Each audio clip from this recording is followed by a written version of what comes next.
Ngashi numida oiram phongkhiba kangleipa mairagi pause dagi maruoiba pau khara khangasaraga miyamda khudo tamjige IG zone 2 Bishnupurgi DC amadi SP na chingwa Phobalada laktuna miyamgi mifam pangthoktuna miyamna thamkhibada vising thaba oina pangthokani haibadagi shutdown khongjak matam kharagi oina handokre ngarang Bishnupur district ki Moirang police station gi manung chanba Phobala maning lakol da masagi lawfamda law suduna leiringaida Kuki maintenance singna kablakpani haina chingnaba nongmai maruna panbadagi Ningthaujam bilen kauba miyoi amagi khutta nongmai maruna panduna sokhiba adugi matangda miyam hauroktuna thodok thofamda ngasi ayuk pung 12 faubagi manungda daita lawba ngamgadaba Manipurgi governor chief secretary DGP amadi security advisor na chingba laktuna lawkhapom thokpa thabok lakhutkadabani maduna trabadi tote sadangi khongjang jangsingani hana lauthokhibagi matung inna ngasi ayuk pung 12 khara helakpa matamda Phubalada Manipur Police ki IG Zone 2 K Kabib SP Bishnupur KS Ravi Kumar Anisuba IRV gi CO Hupsan Sapam amadi DC Bishnupur yauna laktuna miyam yoiba mifam ama pangthoktuna yanaba purakre loinina shutdown tawbagi khongjang jangsingani taramba adu matam kharagi oina tawraroi hana lauthokre mifam asi pangthoktriŋai gi mamangda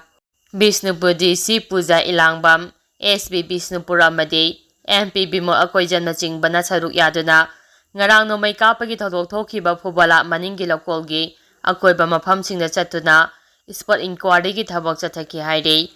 Loktak Maru Community Hall da ngasi pangthokhiba mifam aduda thokiba thodok adugi matangda Manipur lengang lakhakadaba thaboksing mayek singna thamki mifam aduda kupna khanaraba matungda miyamna taliba davising adu thabo oina pangthokani hana mifam aduda saruk yakhiba government authority singi makedigi miyamna thajaba pikhi haire miyamna thabak oina pangthokani hana thajaba pikhiba adude thokhiba nomai kapagi thodok adugi maramda inquiry ama chathaduna numit 8 nigi manungda loisinba inquiry gi report miyamda khusinaba lawmisingna hanagum law uba yanaba security gi oiba chapchaba ngak sembagi thorang lokhatpa hana leramba security sing asi singi mathak thangba sarukta hongatkhiba haibasini hariba maphamsing asi numit 5 nigi manungda thabo oina pangthokani lawmisingna lawsubagi thabak tawringaida maintenance singna nomai kapsilakpana jingbagi thabak torakpa matamda ngak sembagi thabak tawriba security personnel singna suit and side ki order mari leinaba magistrate ki makedagi yanaba purakre ngarang e thodokto nomoina pambadagi soktuna haujik layengduna leiriba Ningthaujam bilen hariba su nomjaraga hingjariba lawmi asida lenga ki makedagi pifam thopa compensation matik chana piba haibasisu mari leinaba authority ki makedagi pigani haibagi thajaba pikhi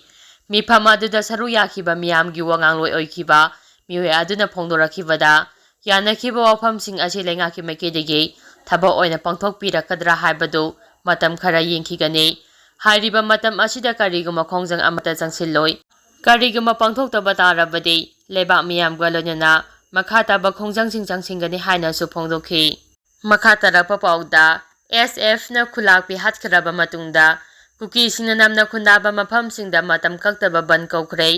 lawmi singmi singakpi sembidabagi maitei singna pi alengakta saure langsing man bi village chief hongkhoi hing nomaina kaptana halambagi mayokta Kuki taba mapham punamakta indigenous tribal leaders forum ITLF na matam kaktaba tote shutdown lokthokre committee on tribal unity kotuna so hiram asiga mari lenana ngaso nungthil pung amadagi hayeng numida wairam pung 3 phawba Kuki taba mafam punamakta tote shutdown lokthokre Bishnupur amadi Churachandpur district kilonaba maphamda thokhiba thodok amada ngarang maitegi lawmi ama aso apanangkhibaga loinana Kuki nupi ama sikhibadagi kangrup animaki miyoi singna akanba mawngda khongjang jangsinnarakhi Kuki mentini chingnaba singna ngarang nungthil pung 3:40 tabada Bishnupur district ki Phobalada law uduna leiba lawmi singna nomai kapsilakpada masagi sahi 30 suraba Ningthaujam bilen kauba lawmi ama oi thangba khudangda nongmai maruna panbadagi sokhi soglaba miyoi adu hauji Bishnupur district hospital da layengli thodok adugi matung tarakpada security force na manak nakpada leiba Churachandpur district ki Singkhai village area da domination gi operation chathabada khulai faiba singa nomai kamnabagi thodok thokhi ꯊꯧꯗꯣꯛ ꯑꯗꯨꯗ ꯂꯥꯡꯆꯤꯟꯃꯥꯟꯕꯤ ꯚꯤꯂꯦꯖꯀꯤ ꯆꯤꯐꯀꯤ ꯂꯣꯏꯅꯕꯤ ꯍꯣꯏꯈꯣꯏ ꯂꯤꯡꯍꯥꯎꯀꯤꯞ ꯅꯣꯡꯃꯩ ꯃꯔꯨꯅ ꯄꯥꯟꯕꯗꯒꯤ ꯁꯣꯛꯇꯨꯅ Churachandpur district ꯍꯣꯁꯄꯤꯇꯥꯜꯗ ꯂꯩꯈꯠꯅꯔꯝꯂꯒ ꯁꯤꯈꯤꯕꯅꯤ ꯍꯥꯏꯔꯤ꯫ ꯑꯃꯔꯣꯝꯗ ꯐꯨꯕꯥꯂꯥꯒꯤ ꯊꯧꯗꯣꯛ ꯊꯣꯛꯐꯝꯗ ꯃꯔꯤ ꯂꯩꯅꯕ ꯑꯣꯊꯣꯔꯤꯇꯤꯁꯤꯡ ꯂꯥꯛꯇꯨꯅ ꯌꯦꯡꯁꯤꯟꯈ꯭ꯔꯦ꯫ ꯉꯁꯤꯁꯨ ꯃꯁꯤꯡ ꯌꯥꯝꯂꯕ ꯃꯤꯌꯥꯝꯅ ꯂꯝꯕꯤꯗ ꯊꯣꯛꯂꯛꯇꯨꯅ ꯂꯧ ꯁꯨꯖꯔꯤꯕ ꯂꯧꯃꯤ ꯁꯤꯟꯃꯤꯁꯤꯡ ꯉꯥꯛꯄꯤ ꯁꯦꯟꯕꯤꯅꯅꯕꯒꯤ ꯂꯩꯉꯥꯛꯀꯤ ꯑꯈꯟꯅꯕ ꯊꯧꯔꯥꯡ ꯀꯔꯤꯅꯣ ꯍꯥꯏꯕ ꯈꯪꯅꯅꯕ ꯄ꯭ꯔꯣꯇꯦꯁ ꯇꯧꯅꯔꯤ꯫ ꯃꯗꯨꯗꯁꯨ ꯅꯠꯇꯅ ꯉꯔꯥꯡꯒꯤ ꯑꯦꯟ ꯕꯤꯔꯦꯟ ꯀꯧꯕ ꯂꯧꯃꯤ ꯑꯃ ꯅꯣꯡꯃꯩꯅ ꯀꯥꯞꯇꯨꯅ ꯁꯣꯛꯍꯟꯈꯤꯕ ꯑꯗꯨꯗ ꯆꯦꯟꯅꯕꯁꯤꯡꯒꯤ ꯃꯊꯛꯇ